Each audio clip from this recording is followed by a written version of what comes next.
July 28th, 365 in vlog. Still in a sling. I mean, it's day 2. It's gonna be a little while.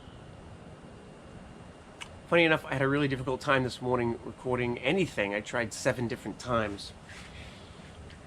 I couldn't get the words out, and I became frustrated that I could not express the experience I was trying to express. I'm still not necessarily... I'm handling the injury just fine. What I'm not handling is my inability to express how I handled the injury. I had wanted to talk on Wednesdays about the yamas and how I try to apply them some way in my life every day. And I'm struggling. I keep having these long, pensive moments where I just kind of sit here and think.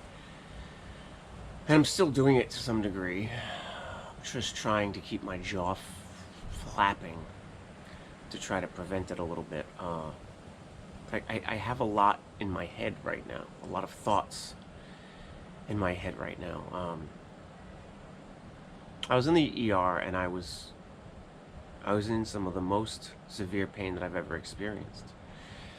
And when I would reach up, I kept pinching the shoulder because it felt better. And if I held it at all, it was distorted. There was something going on down there, over there, and I thought for sure it was broken. I thought for sure I was going to be in a long road of rehabilitation, and I was thinking there's no more mountain biking, and I can't work on the studio, and I can't do yoga, and I can't. And I was having a bad time. And it had been an hour. I'd been in the ER for an hour, and I still hadn't been seen. And I mean, my hand was shaking. My whole body was shaking. I was gasping constantly. Like I said, it's the most pain I've ever been in. And I can't remember exactly why, but I started trying to apply the yamas. I wanted to be angry because looking back, I was thinking that it was foolish of me to practice handstands the way I was. What I was doing was I was setting a Tabata timer, and I was practicing either mule kicks or legs up the wall. You try to do an L shape, so your hands are on the ground and your feet are on the wall. If you can't do that, then you shouldn't be trying to do handstands. So what I'd do is I would practice one of those two things, either that with one leg up, or mule kicks for 30 seconds, and then I would rest for 20 seconds. And I have a theory. I have no way of knowing if this is true. I feel like because I was so tired, like I tired myself out with that practice, and when I did start to lose one of the mule kicks, instead of rolling, I collapsed and cracked my shoulder real hard on the ground. I have a lot of experience in rolling from spending a long time in the dojo. I was really good at break falls. I was excellent at break falls. And so my only rationale was I must have been so fatigued that I could not break fall well. I don't know if that's true. It seems reasonable, but I don't know if it's true. So the truth is, I don't know. The truth was that I had an accident. A couple of circumstances came together in a way that I thought I was prepared for and I wasn't prepared for, and that's kind of like what an accident is. Maybe if luck is when preparation meets opportunity, maybe an accident is when a lack of knowledge meets conditions. You know, like I don't want to say an opportunity, right? It's a similar formula. as far as the yamas go, right, because you have truth and you have nonviolence, and you have non-stealing, and you have non-coveting, and you have discipline or continence. Nonviolence was easy. It was really easy to not be mad at me. I mean, I was too injured to be mad at me. Past Jay was doing something appropriate. Practicing handstands at this stage of the game is appropriate. Past Jay was not doing something stupid. At least I don't think he was. There was no possible way I was going to let myself be angry. I didn't feel... I wanted to be, but it wasn't there. So practicing nonviolence came easily, I think. I was seeking the care that I needed. I called the people I needed to call. You know, I mean, a whole bunch of things came together. I want to talk about a whole bunch of different things, and that's why I keep having these long moments of pensive silence. I have this motto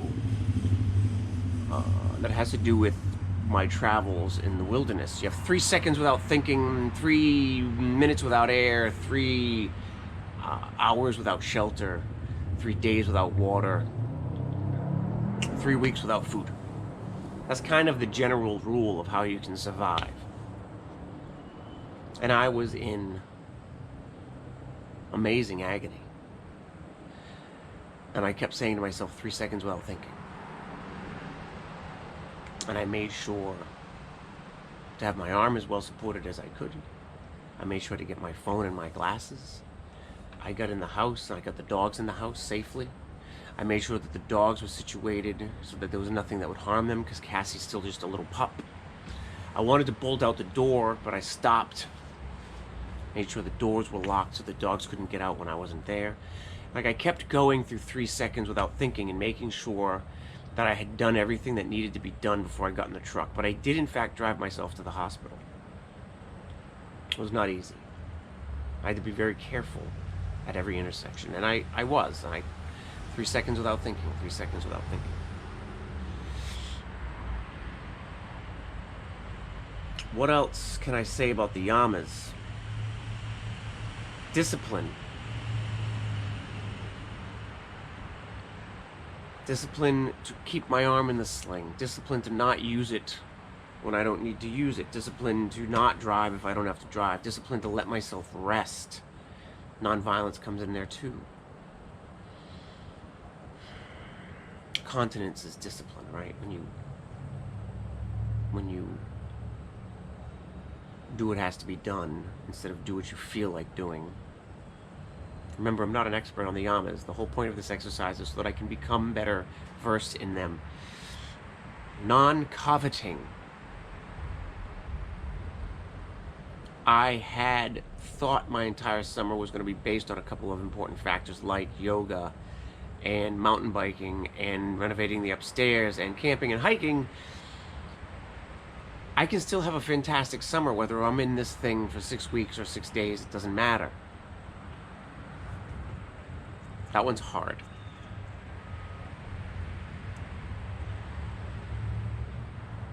I think there's some other places I can apply that one. I mean, it's kind of like the whole idea of non-coveting is the notion of I'll be happy when this other thing happens.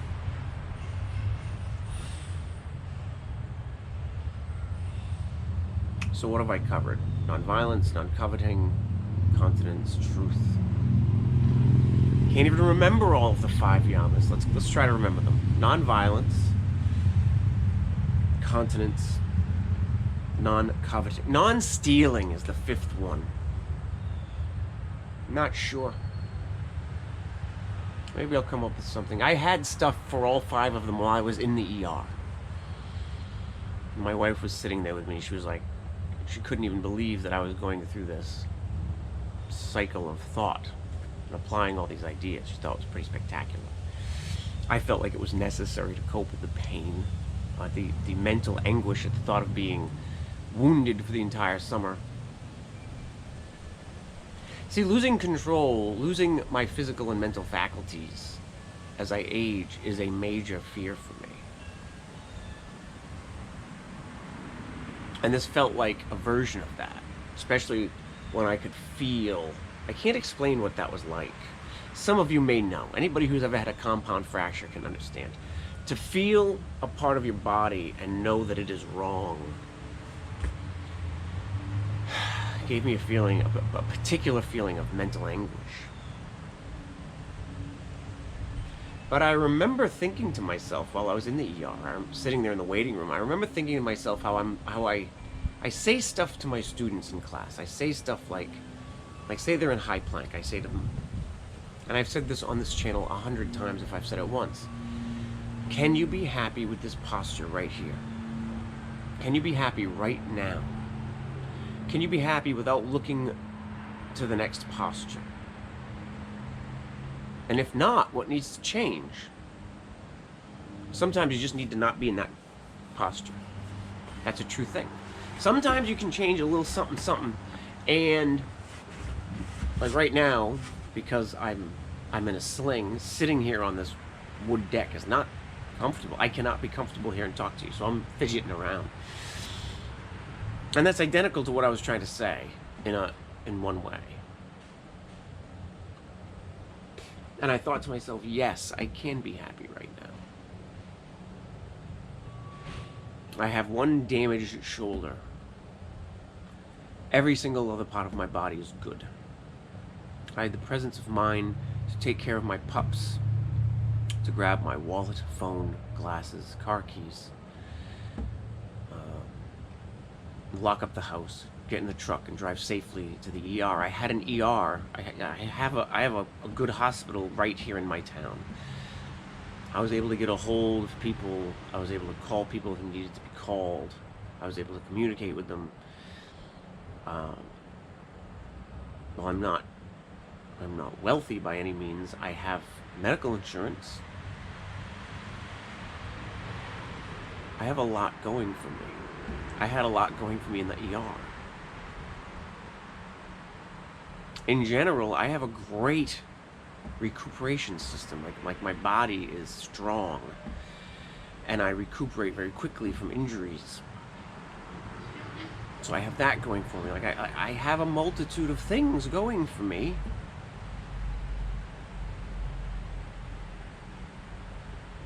And I honestly, legitimately felt joy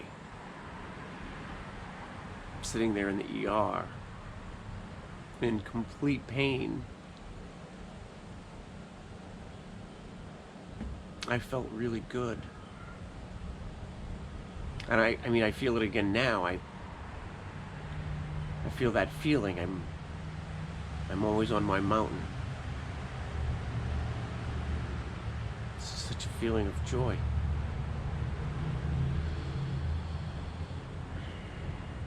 And even now, when I do my yoga practice now, it's a pleasure to find alternative postures. It's a good time. And it will get better as this heals.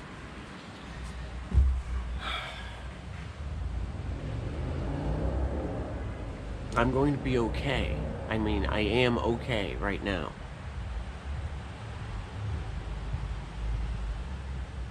Can I be happy right now? Yeah, I can and I am. And I'll continue to do so. So I'm gonna go do my sun salutations. I'm gonna make sure that my camera's set up.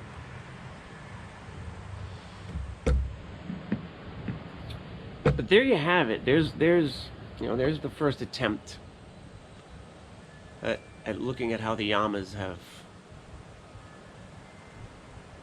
been great for me to apply. I mean, do you really apply them? Like, meh. They exist, right? Let's talk about truth for a minute. The truth is, let's talk about duality and truth. If you say cup is half full and a cup is half empty, the truth is both statements are true. I don't have to apply the yamas for the yamas to be true for every facet of my life.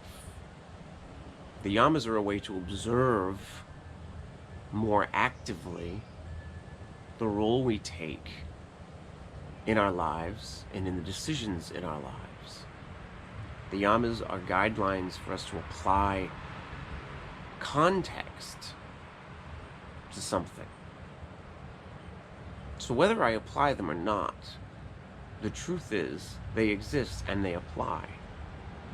When I say that I apply them, I'm talking about putting words to the context, putting words to the events, putting words to the experiences.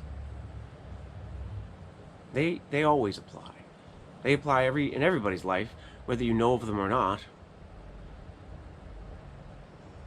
They exist. You don't apply them the way you apply sunscreen to something, right? If you don't apply sunscreen, you don't get the benefits of sunscreen. If you don't apply the yamas is still doing their thing, their context for experiences and emotions and your life. So I'm not so much as applying them as, hey, this terrible thing happened, how can I make it better? What I'm doing is applying the context and checking my perspective against bigger ideas. I'm going to go try to do some sun salutations. Rather, no, I'm not going to try to. I'm going to go do something on the mat that will approximate sun salutations given my lack of one arm.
Thanks for joining me on my practice today.